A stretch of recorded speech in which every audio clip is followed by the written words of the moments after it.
Hello guys, welcome back with me, Chow 2025. Today we're going to learn how to change age of an image of video, use Age Modifier. How to do that is to open Face Fusion, select Age Modifier. You could also combine with Face Enhancer to repair the result.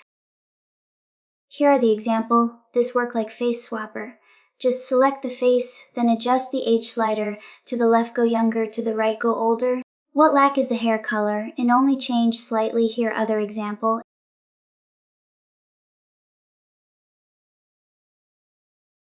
And here also other example.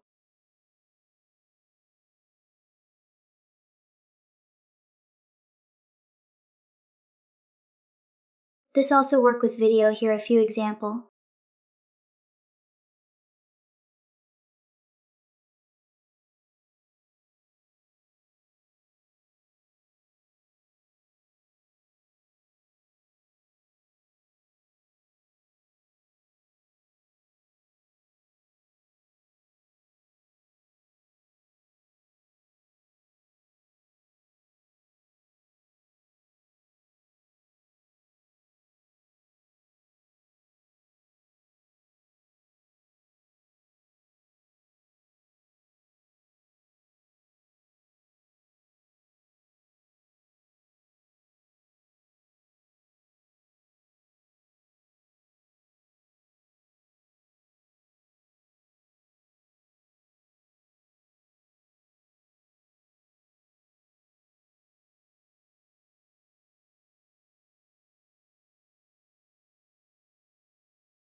Anyway guys, that's it for today's video. Thank you for watching. Don't forget to like, share and comment. See you again on the next episode, and have a nice day. Please subscribe.